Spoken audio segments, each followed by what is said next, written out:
מים? זה לא כזה מובן מאליו. את יודעת מה? אני אראה לך בדיוק מה העניין. אצלי בעבודה היום. על מה אתה מדבר? תתארגני, ממילא יש לך יום חופש היום. נראה לך. יום חופש שלי במקורות? למה לא? נעשה חיים, אני מבטיח לך. אבא, תשכח מזה. לא, לא, לא, לא.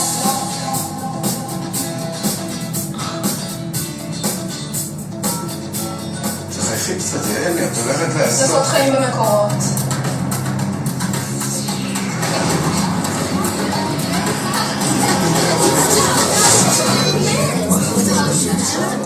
ההתחממות הגלובלית הזו משגעת אותי. גם אותי. פעם הכל היה הרבה יותר קול. אבל היום כל מזג האוויר משתגע. זה מוציא אותי מהאיזון. זה עוצר לי את הזרימה. זה משבש לי את הצ'קרות. זה נותן לי את הצ'י. אני מכירה את המקום הזה.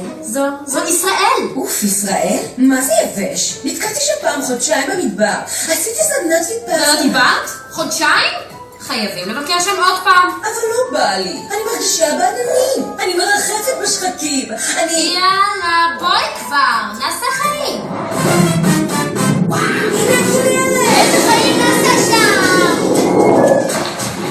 היי, תיזהרי. קפצנו לדודים. זה הדודים? אני זוכרת שהיה פה קצת יותר עמוק. היה פה תוכן. הייתה משמעות. היה שקט.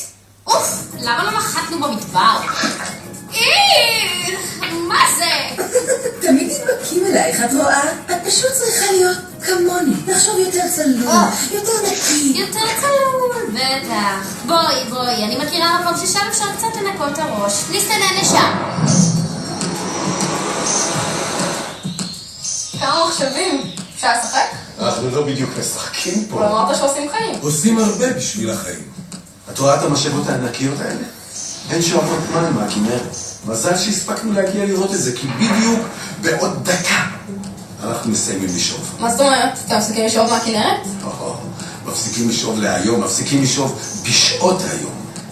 תראי, אנחנו שואבים כמויות אדירות של מים מהכנרת. 400 מיליון מטר מעוקב בשנה עם מגשומה, ומעלים אותם לגובה של 250 מטר. את יודעת כמה אנרגיה זה צורך? הרבה. המון.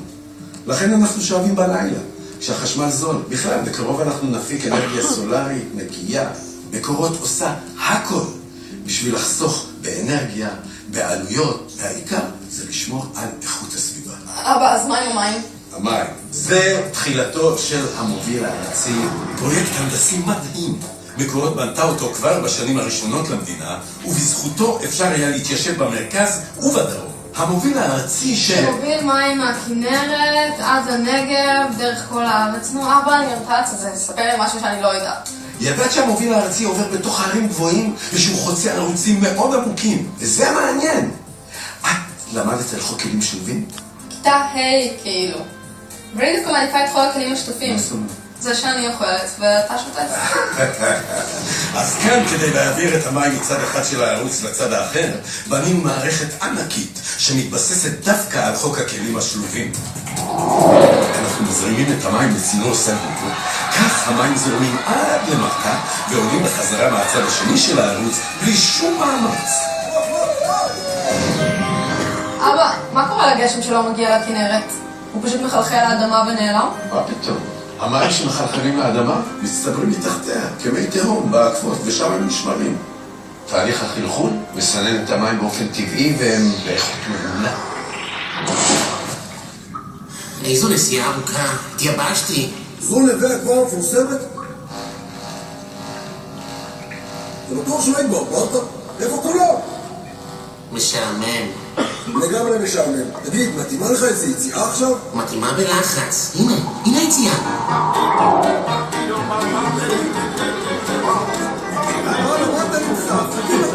אני רק שאלה.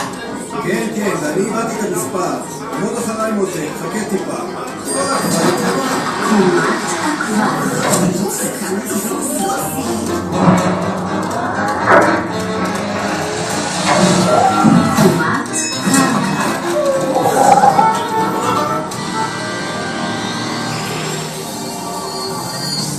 כדי להגיע למים שבעקבה, אנחנו מבצעים קידוחי שאיבה דרך שכבות של חול, קורקן, אדמה וסלעים קשים מאוד. זו פעולה קשה ומדויקת שמחייבת מומחיות רבה ועבודה רצופה של 24 שעות ביממה. חלק מהקידוחים הם בעומק של קילומטרים. את יודעת כמה קידוחים יש למקורות? 100? 200? 1,500. וואו. ומכולם אתם שואבים? כן, אבל בצורה מאוזנת, כי אנחנו צריכים לשמור גם על העקבות. בואי נחזור למוביל.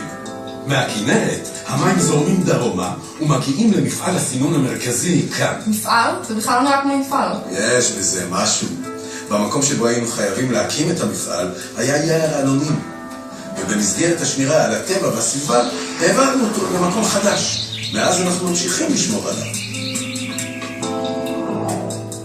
ומה בדיוק אתם עושים במפעל הזה? זוכרת את המים ששאבנו מהכנרת? כדי שהם יתאימו לשתייה, הם צריכים לעבור טיפול ברמה גבוהה ביותר וגם בעלות נמוכה. לשם כך הוחלט להקים את מפעל הסינון המרכזי.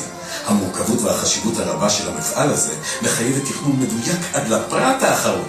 כחלק מהתכנון בנינו מתקן ניסוי שעזר לנו להקים אותו ברמה גבוהה תוך שימוש בטכנולוגיה מתקדמת. מהרגע בו הוא נכנס לפעולה, ישראל נכנסה לעידן חדש באיכות מי השתייה. זהו אחד המפעלים המתקדמים בעולם. הוא מסנן כל טיפה וטיפה ממי הכנרת. אז מה עכשיו? הבטחתי שננקה את הראש. לא רק את הראש, אחותי. הנה, בדיוק הגענו. היי, תראי מה קורה. כמו במכון יופי. כן, כן, אני רואה, אני צלולה, אני נקייה, אני מוארת. מצאתי את הייעוד שלי, אני רואה את האור, אני רואה את האור. תגידי, גם את רואה את זה? כן. אתם ממש נלחמים על טיפת המים האחרונה, אה? לצערי זה לא תמיד מספיק. מהיבשה אתם שואבים, האוויר יורד גשם. מה עכשיו, תגייסו את חיל הים? קרוב. מי ים. מתפילים אותו. הנה תראי, בים יש כמות אדירה של מים. אפשר להתפיל ממנו את כמויות המים שעדיין חסרות לנו. למפעל ההתפלה הראשון שהקמנו באילת בשנות ה-60 המאוחרות, מצטרפים בהדרגה עוד ועוד מפעלי התפלה גדולים. מקורות אחראית לקליטת כל כמות המים המותפלים ולשילובם במערכת אספקת המים שלנו. בלי לחץ. דווקא עם לחץ. בתהליך ההתפלה לוחצים את הטיפות בלחץ אדיר דרך קרום חדיר למחצה. הטיפות עוברות, אבל המלח נשאר מאחור. קוראים לזה אוסמוזה הפוכה. איזה מתוק אתה. גם את מותקת. תגידי, לאן כבר זורמים מכאן? תכירי, המערכת הארצית.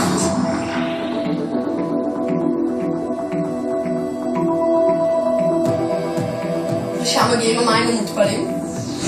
לשם מגיעים כל המים. המים ששאבנו מהעקבות, המים המותפלים מהים, וכמובן המים המסוננים מהכנרת. מכל מקום לכל מקום בארץ.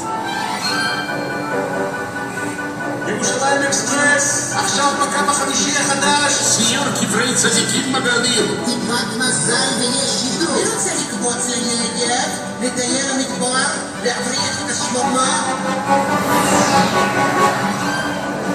ואת כל זה אתם עושים, רק כדי שיהיה לנו מים. ואני פותחת ברז. סתם.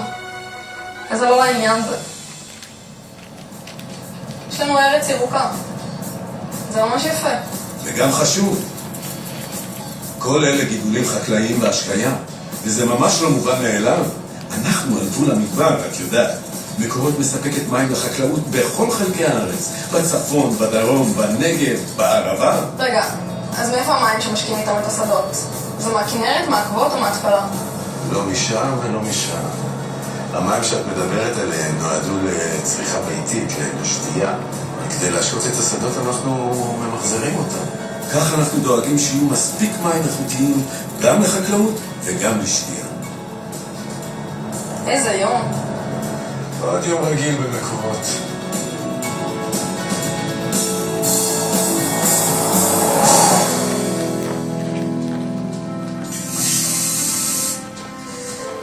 אבא, אתה יודע, אני חשבתי על החיים. כשמשהו נמצא לידך כל הזמן, אתה כבר לא מעריך אותו. הוא הופך למובן מאליו. איזה כיף לי שאת אומרת את זה. את יודעת, לא תמיד ילדים מעריכים את מה שההורים שלהם עושים בשבילם. הם לוקחים את זה מובן מאליו, הם חושבים שאנחנו... אבל התכוונתי למים. התכוונתי למים. למים? למים. למים.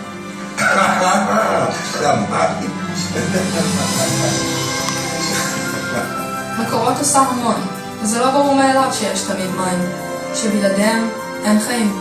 זה